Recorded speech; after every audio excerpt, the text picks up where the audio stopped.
Okay, I think what we're saying here is they've got probably a toe that is, we're probably talking about dew claws, and you've got a dew claw that's kind of partially hanging off. Look, if you've got a dew claw that's partially hanging off, and you don't know what to do, I'd recommend you go to the vet, because I can't see this, and I don't want to give you advice on what to do without knowing exactly what's going on. Now, if you had a dew claw that was halfway hanging off, I'd probably just remove it myself. But that's a rather unusual situation, starting with a completely intact foot that you're removing the dew claw with my technique. If you're saying it's hanging off, you're not sure what to do, I'd go to the vet. And what are the chances in getting a fluffy carriers when I bred a full fluffy to a non-carrier female? You will get a litter of full fluffy carriers to a non-carrier. You will get half fluffies, and half of them won't have the fluffy gene at all. And Susan replied to that; she's got it right. Trent M. So I think they're talking about the joke that I said, and she says, if you're offended, it's really simple. Just turn the knob off, turn the volume down. It's exactly right, you know. Anyway.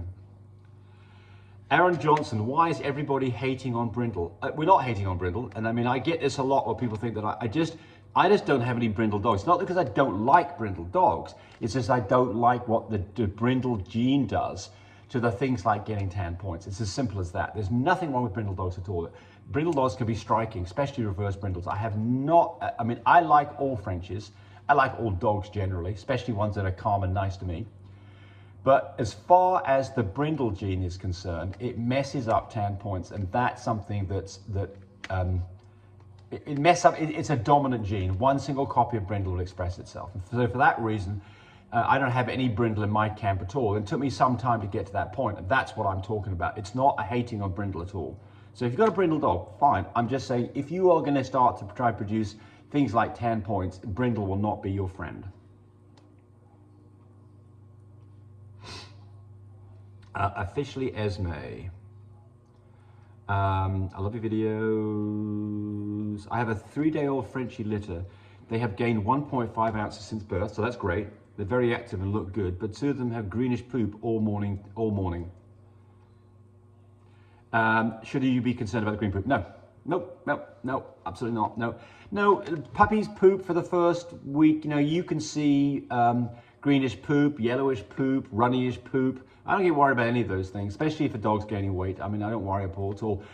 The only thing that I would do is, if you've got a puppy that's got a really loose stool at that age, give it some canned pumpkin. Get some canned pumpkin, put some on your finger, stick it in their mouth, give them some canned pumpkin. Helps solidify up the poop, gives them some fiber, and it's totally harmless, completely safe. Yeah, don't get too worried about it. If you've got a puppy that's not gaining weight, that is a concern. But they are gaining weight. They've gained an ounce and a half in 3 days. It's great.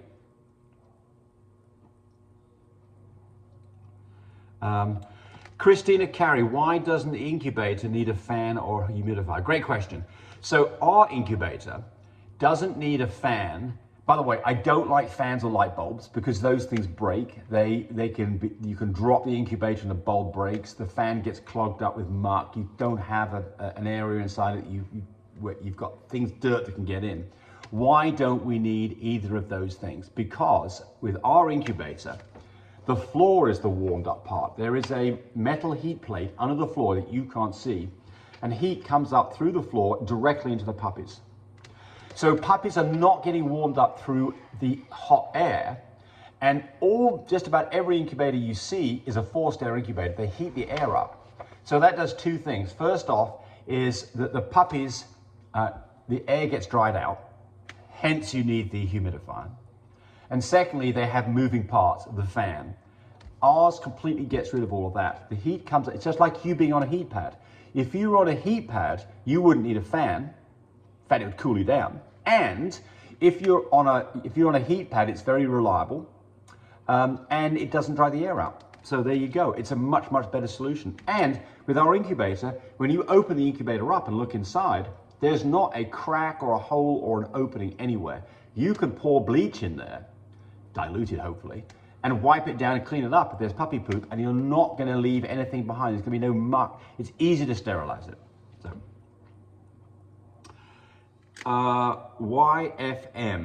Is it normal for a dog to discharge the mucus plug throughout her pregnancy? Well, not normally throughout a pregnancy. What the mucus plug does is the opening to the cervix, you want to have that covered up so you can't get bacteria and parasites up into the uterus to infect puppies.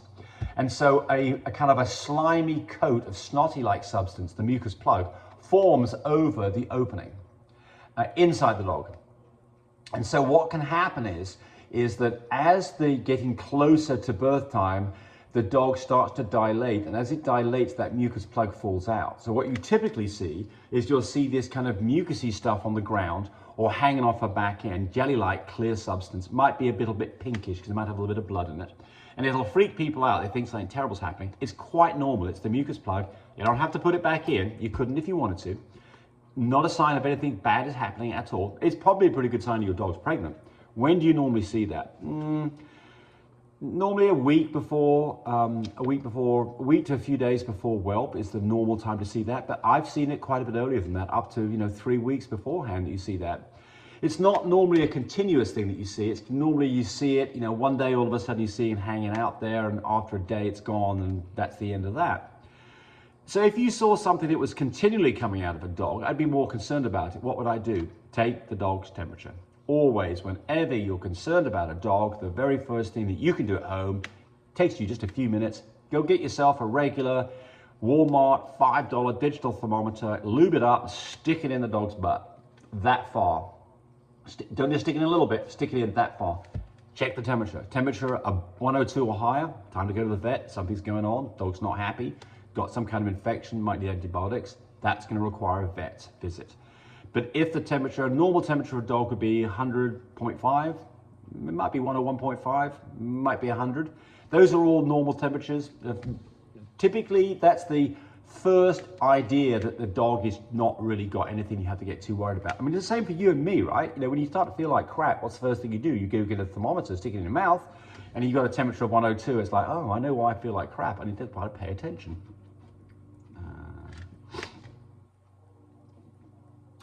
Salvador N. Before I found out about bloodlines, all my family wanted was a Frenchie. Great.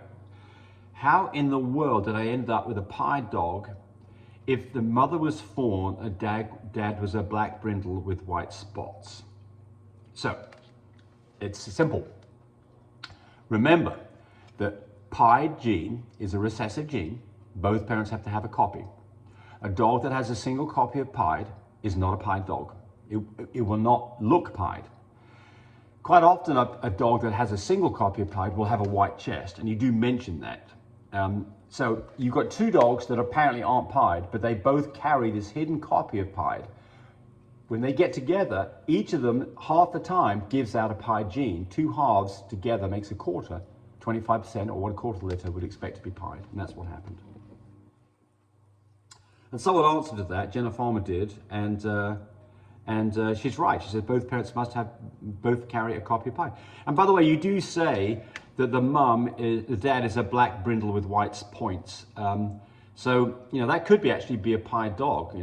Again, it's pieds are a bit strange in that you can have an extreme pied. You can have a pied dog that is just got almost exclusively white, and there's a little patch somewhere that shows that actually it's a pied dog. Typically, pieds are a very white background. And so if you see a dog that's just really white, you can bet, now, a good bet, that dog actually is a pied dog, and it's what's called an extreme pied. And by the way, you have to be careful with extreme pieds because they are likely to have hearing issues. So I would not breed an extreme pied dog to any dog that had a pied gene, because you could get into a problem with having extreme pieds. Hey, thanks for watching the video. I really appreciate people who subscribe to me. It helps me, encourage me to do more of these videos. But do remember, disclaimer here, I am not a vet. I'm not a licensed medical professional. I'm purely a person who's been breeding dogs for the last couple of decades. Any information that you got from this video, use at your own risk. There's nothing implied here, and certainly this should not be used as a substitute for advice from your veterinarian or your medical professional. I hope you enjoyed the video. Come back for more of them. Bye.